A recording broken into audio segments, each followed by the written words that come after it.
Para explicar como é possível fazer o planejamento para ter a casa própria, eu estou recebendo o economista César Sperandio. O César, ele tem blog do Estadão, ele tem canal no YouTube. Que mais, César? Seja bem-vindo. Muito obrigado, boa tarde a todos. Sim, a gente atua no YouTube, no Instagram, tem um blog no Estadão, todos com o mesmo nome, EcoNoWeek. EcoNoWeek. NoWeek, ok. Isso. E você acha que é possível, planejando, conseguir comprar a casa ou é melhor nem comprar? Parar de sonhar? Não, é possível, inclusive o planejamento ele é imprescindível para qualquer aquisição. Para tudo, né? Principalmente de um valor tão alto como é da casa. O que mais te perguntam é sobre a casa. Por que você acha que existe assim uma coisa tão preocupante na cabeça das pessoas em relação à casa própria? Você pode viver a mesma coisa de aluguel, mas parece que não é a mesma coisa se você não tem a tua casa. Tem algumas crenças que existem, como por exemplo, eu quero a minha casa própria porque nela eu posso fazer o que eu quiser. Como por exemplo, fazer reformas que eventualmente você não faria... O proprietário não iria deixar, né? Não é nem esse o caso. O pessoal fala, poxa, por que eu vou investir tanto, reformar... Uma casa que não é minha. Exato. Quando, na verdade, você pode abater isso do valor do aluguel, conversar com o proprietário e fazer as melhorias, afinal... Quem mora de aluguel não deve passar pouquíssimo tempo. Mas você sabe que tem proprietário chato que não deixa nem mudar a cor da parede, né? Tem de tudo, né? Na verdade. Tem. Então, você acha que é isso? Quer dizer, se eu tiver a minha casa, primeiro, se for uma casa mesmo, um pedacinho de sol do céu vai ser só seu, né? Se for um apartamento, já não digo. Agora, essa estabilidade. Parece que aí eu finquei os pés no chão e a desculpinha seria, eu posso fazer o que eu quiser. Eventualmente sim, e essa estabilidade ela tem que ser vista com bastante cautela. Por quê? Há uma diferença importante que vale a pena ser observada entre a diferença entre a casa e o que é o lar. O que é a casa é o teto realmente, o espaço físico em que se vive. O lar é o ambiente em que se cria agradável com a sua família, com quem quer que você viva ou mesmo sozinho. E a falta de planejamento financeiro para adquirir a casa própria, ela pode atrapalhar o seu lar. Porque estresse financeiro, algum advento que acontece se você não está preparado financeiramente, pode atrapalhar suas finanças e isso reflete imediatamente na vida da família, seja um casal, seja primos ou quem quer que seja, viva no mesmo teto, ou mesmo quem vive sozinho. Uma dificuldade financeira gera muito estresse e boa parte dos brasileiros já passou por isso. Então, esse planejamento é fundamental. Para adquirir a casa própria. Bom, ele tem alguns cards, né, que vão mencionar aqui o que é muito importante para você planejar a compra da casa própria. Vamos ver, então. Casa ou apartamento, como escolher? Isso é uma questão bastante de preferência.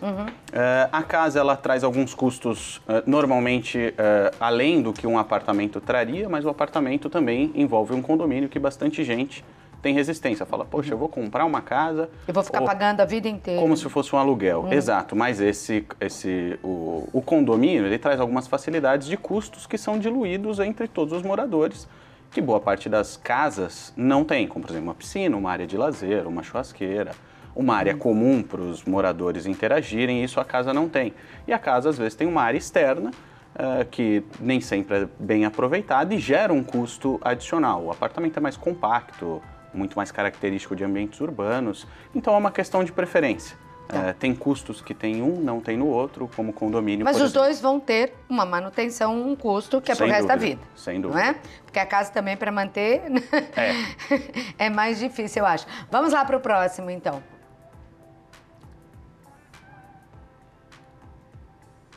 Espera aí, estamos escolhendo tudo no ar, vamos ver o que aparece.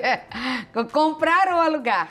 Pois é, essa também é uma questão de preferência. E aí eu acho que é onde o assunto talvez mais se estenda.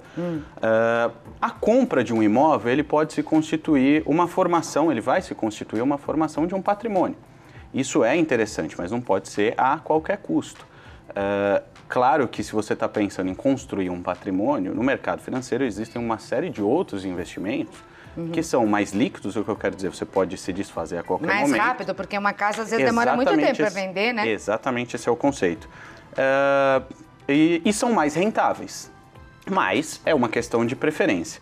E aí eu acho que nessa escolha, e por isso que eu digo que talvez a gente gaste um pouquinho mais de energia nesse bate-papo, nesse ponto, precisa se pensar em algumas coisas. comprar uma casa, normalmente, quem vai adquirir a casa, ele vai financiar essa casa. E normalmente o que é mais praticado é até 30% da renda da família, que pode, da renda bruta da família, que pode virar parcela desse seu financiamento por um longo período, às vezes 20, 30 anos desse financiamento. Antes de comprometer essa parcela tão significativa, eu acho que é muito importante se construir uma reserva de liquidez. E para que essa reserva de liquidez? Alguns economistas dão o nome de reserva de emergência, reserva de oportunidade. No fundo é a mesma coisa. Um dinheirinho lá guardado. Exato. Principalmente para quem está fazendo uma dívida de tão longo prazo, que toma uma parcela grande do salário mensal da família, pode acontecer coisas inesperadas, como, por exemplo, quebra uma caixa d'água, um piso que precisa ser reformado, uma manutenção elétrica. E se não é feita essa reserva de liquidez, aí começa a entrar o estresse financeiro. Tá, aí começa a não pagar a prestação. A gente vê muita casa aí indo a leilão, apartamentos, né? E alguns com o sonho que acaba virando pesadelo. Perfeito. E uma encrenca para o resto da vida. Essa é que é a verdade. Exatamente. Inclusive, se deixar de pagar as parcelas do imóvel por mais de 3 meses, ele pode ser... resgatado pela... Né? Exatamente. Por quem vendeu. Então, se formar essa reserva de liquidez de pelo menos, se a família gasta R$5.000 por mês, fazer uma reserva de liquidez para 12 meses com base nesse gasto de R$5.000. Isso vai dar uma mobilidade para qualquer eventualidade de manutenção da casa, por exemplo, ou até para coisas legais que a família não precisa se privar em detrimento desse sonho de ter uma casa própria. Porque eventualmente quer fazer uma viagem com a família, quer fazer uma atividade no final de semana e se compromete uma parcela muito grande da renda, às vezes tem que se privar. Não faz mais nada. Exatamente. Exatamente. É caso o tempo todo, quis caso, agora é caso. Exato. É então, duro, né? Aí começa a dar encrenca mesmo, sim, né? Sem dúvida. Toda família tem o seu balaio, né? Aí eu já começo a colocar a culpa no outro. Qual a melhor opção? Imóvel novo ou usado? Como definir isso, quem está a fim de comprar um imóvel? Pois é. Mais uma vez, ambas as opções, elas têm as opções boas e ruins. O imóvel novo normalmente vai exigir uma menor manutenção, tem uma aparelhagem, por assim dizer, mais moderna e de menor custo. O imóvel usado, por outro lado, às vezes está mais em conta, mas ele vai, na sua entrada, exigir uma manutenção, uma pintura, uma troca de fiação ou qualquer coisa do tipo. O imóvel novo, é importante perceber, e talvez um paralelo que deixe bastante claro, é a compra de um carro, por exemplo. Muita gente se endivida no limite, além do saudável, para comprar o carro e esquece que tem custos mais ou menos óbvios, como o combustível, IPVA, seguro, manutenção que surge, e a casa é a mesma coisa. Para você entrar num imóvel novo, normalmente você tem, além do preço do imóvel, um adicional de 30% para tornar esse imóvel habitável, que é a colocação de pisos, luminárias e por aí vai, além do mobiliário. Então, se não considerar isso também no planejamento, pode já ter uma dificuldade logo no momento de partida. Tudo na ponta do lápis. Tudo na ponta no do papel. lápis, sem Vamos dúvida. ao próximo. E são coisas que às vezes você, pelo entusiasmo de querer comprar um imóvel, não para pensar e se atropela pelo caminho. Quais os outros custos após efetuar a compra do imóvel? Ah, tá. Porque logo na compra já tem um outro. E é bem pesado, não é? Pois é. Tem alguns custos que dependem da região onde mora, então tem algumas taxas que municipais que têm que ser pagas, mas isso não acaba sendo o que é mais pesado. O que é mais pesado é justamente tornar o imóvel habitável.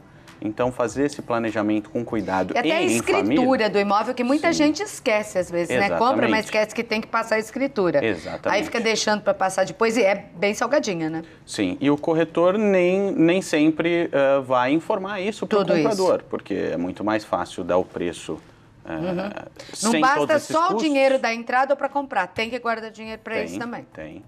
Tem que guardar, e a reserva de liquidez fundamental para não passar nervoso à toa. Quer dizer, tem que fazer uma bela poupança antes. Sim, e se eu puder me estender um pouquinho nesse ponto, além da reserva de liquidez, é muito importante pensar numa segunda reserva, que é a reserva da aposentadoria. Porque apesar da casa ser um patrimônio, se não pensa na reserva de liquidez, não pensa na aposentadoria, pode chegar num momento crucial em que tem uma diminuição de renda porque se aposentou eventualmente com uma aposentadoria menor do que costumava ganhar. E aí o imóvel acaba, fala, poxa, e agora o que eu vou fazer, né? Eu preciso ter um dinheiro e acaba tendo que se desfazer do imóvel e não é o objetivo de ninguém. Mas, ô César, como que o brasileiro vai conseguir fazer isso ganhando tão pouco? Quem é aposentado não consegue nem comprar antibiótico para se cuidar, essa que é a verdade. E ganhando tão pouco não consegue nem comprar casa, como vai fazer uma reserva? E até na aposentadoria privada, né? Pelo que você está dizendo, que é para complementar a renda da Previdência, né? Mas tá difícil, né? Não sobra dinheiro, não sobra. Tem muitas pessoas de mais idade que já trabalharam uma vida toda, trabalharam 30, 40 anos. É muito triste você chegar a uma certa altura da vida, olhar para trás e falar, meu, eu não consegui nada, eu tenho um carro usado, eu não consegui comprar uma casa. Para que eu trabalhei tanto feito um louco? Eu não consegui, né? Não estou conseguindo deixar nada para os meus filhos e não consegui construir nada. E não porque fosse mole ou vagabundo, mesmo trabalhando. É um país muito injusto, né?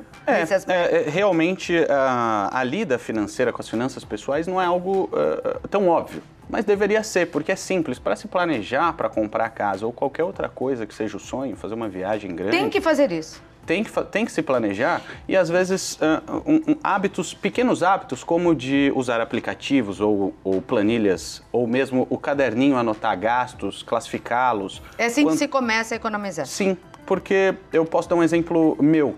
Tá. Quando eu Aliás, comecei... eu não sei como você tem essa cabeça, qual a idade que você deve ter. Quantos anos você tem? 29. Nossa, 29 anos, né? Que cabeça, meu Deus do céu. Você é casado? Não, solteiro. Nossa, é o sonho de genro de qualquer mulher que esteja assistindo em casa. Ô César, boa cabeça tua. Muito obrigado. Agora, você é filho de economista, não? Não, eu sou o único economista da minha família. Jura? Sim, o resto tudo é administrador. Porque eu acho que economia deveria ser ensinada na escola. Sim. Que pai e mãe não tem tempo nem de ensinar a Ave Maria. Infelizmente, né? Que religião faz falta, seja qual for, faz falta. Quando você é adolescente, se você não tem fé em nada, no primeiro tropeço você cai e não levanta. Mas mais que isso, porque às vezes também não sabe ensinar a lidar com dinheiro. Sim. E no primeiro, agora eu nem digo que talão de cheque quase está em desuso, mas no primeiro cartão que você recebe, você se quebra a cara já. Sim, isso é muito comum de se ver. Como você conseguiu? Bom, eu sempre tive interesse por isso, sempre tive um perfil de guardar dinheiro. Eu gosto do tema por alguns motivos. As finanças, elas não estão separadas de outras esferas da nossa vida. Certo. Como a gente estava falando, uma dificuldade financeira gera um estresse emocional que impacta no seu casamento, impacta no relacionamento com os filhos ou com quem quer que seja, inclusive no seu desempenho no trabalho, porque você fica com aquilo na cabeça.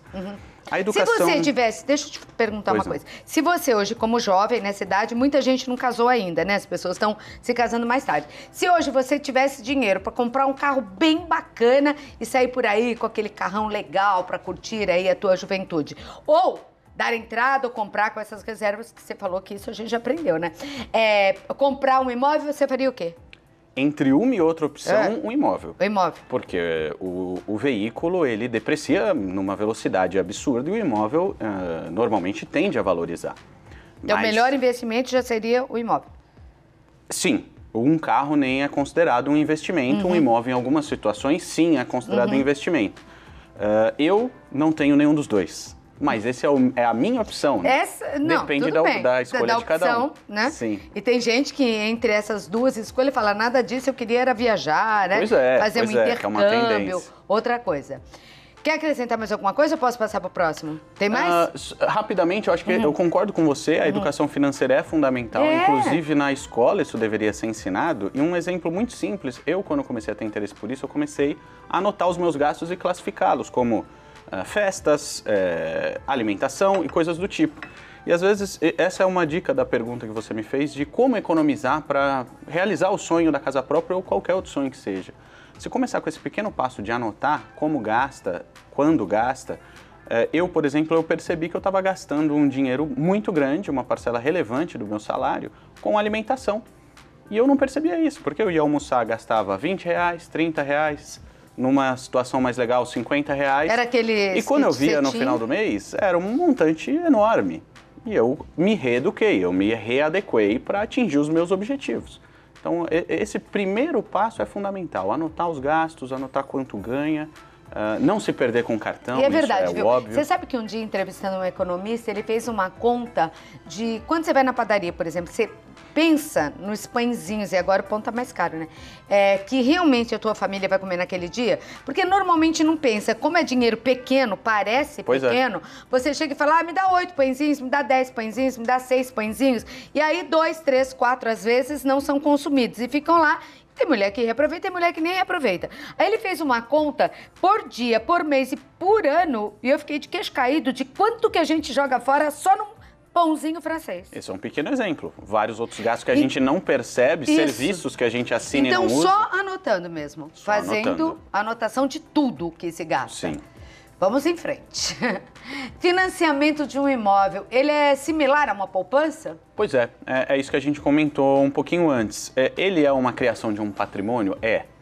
O brasileiro, ele tem uma característica de ter dificuldade de poupar, de juntar um dinheiro e guardar, qualquer que seja o objetivo? Sim. Então, financiar uma casa, apesar de você estar pagando juros, você está criando um patrimônio. Então, a sua maneira, sim, pode ser comparada a uma poupança. Mas, uma vez eu repito, se o objetivo for criar um patrimônio e simplesmente isso, e não uma casa para se viver, tem opções de investimentos no mercado financeiro muito seguros que remuneram muito melhor e não vai ter um juros, né? Você faz um financiamento de uma casa, você paga um juros. Quando você investe no mercado financeiro, você recebe um juros.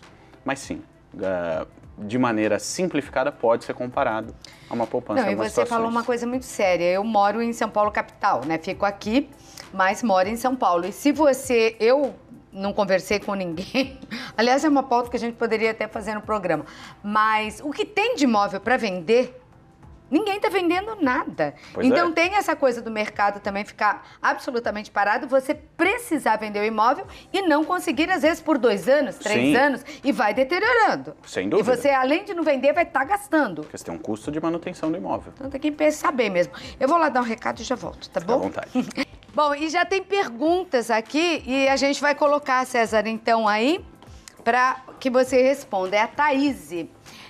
Boa tarde, vale a pena fazer consórcio? Gostei da tua pergunta, Thaís, e gostei da foto também. Vale a pena fazer consórcio imobiliário? Sim, depende da necessidade. Depende também de qual é o formato que o consórcio está desenhado e da urgência que se tem em ingressar no imóvel. Mas dá para confiar? Dá para confiar. O que é fundamental, o que é fundamental é pesquisar a instituição financeira que está fornecendo esse produto. Aliás, quando se compra um imóvel também, a pesquisa é muito importante, né? Para saber se aquela casa, se está tudo ok, olhar lá no registro de imóveis, não é? Em qualquer compra muito grande, principalmente envolvendo uma aquisição, um empréstimo, nada de pressa.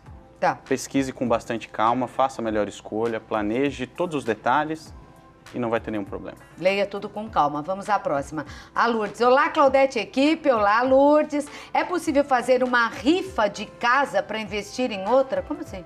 Poxa, eu nunca ouvi falar de uma rifa de uma casa. Eu já vi rifa de carros e coisa do tipo. De casa, eu já vi rifa de boneca, aquelas, né? Rifa de jogo de panela. Já é difícil vender aquilo, será? Casa por rifa? Eu realmente não conheço. Eu também não. Rifa de casa para investir em outra. Não, acho que não.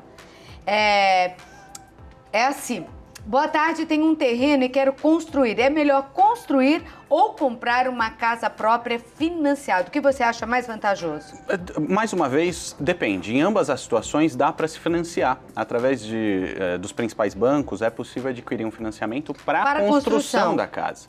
E aí, depende da energia que cada um quer empenhar. A construção da casa vai demandar uma atenção... E um tempo. E um tempo.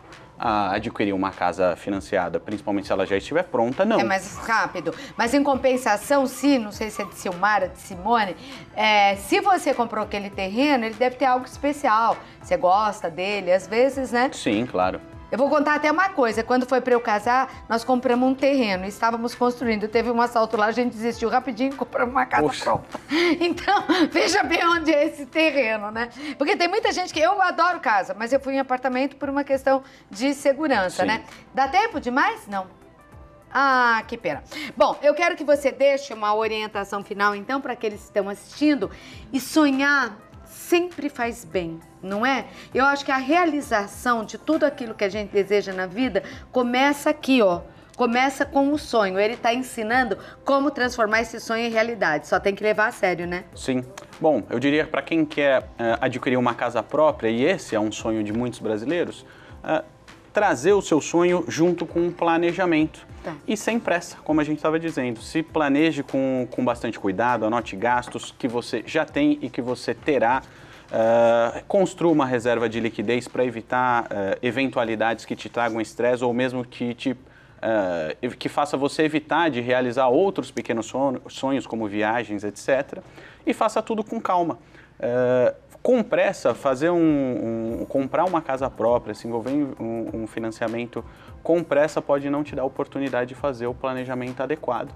E eu acho que não vale a pena deixar de considerar por algum tempo, quando ainda não se construiu essa reserva de liquidez, ainda não tem algo melhor estruturado, cogitar o aluguel. O aluguel pode te possibilitar, muitas vezes, mais mobilidade, experimentar qual é o custo de uma moradia em que você está ali sozinho ou com a sua família e pode te propiciar, te colocar mais perto do trabalho, que é outra coisa que vale a pena se pensar, porque às vezes você gasta, além de tempo se locomovendo da sua moradia até o seu local de trabalho, de estudo, etc., também tem um custo para essa locomoção. Muitas vezes e um desgaste, né? Sim, a localização é algo a se pensar. E mais uma vez, colocar o seu sonho dentro do que você pode, não dentro do que você não pode, comprometendo uma parcela mais do que saudável da sua renda. Ô César, eu sei que não é o tema hoje, eu já tô com o tempo meio estourado, mas você que é economista, você diria que nos dias de hoje, quem tem um imóvel é melhor alugar ou vender?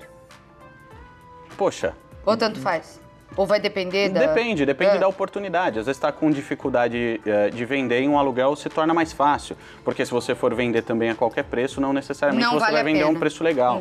Então, mais uma vez, mesmo no momento da venda, é paciência e faça as coisas com cuidado.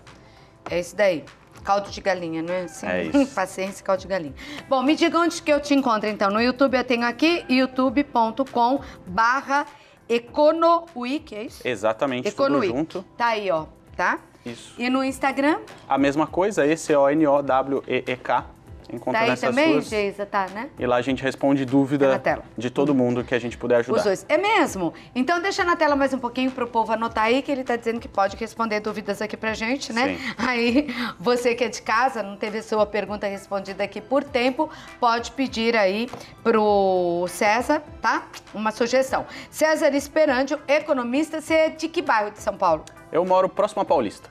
Tá certo. Bora na mais paulista das avenidas lá em São Paulo. Obrigada, César. Obrigado, Prazer você. te conhecer, viu? Prazer é todo meu. Um beijo pra você.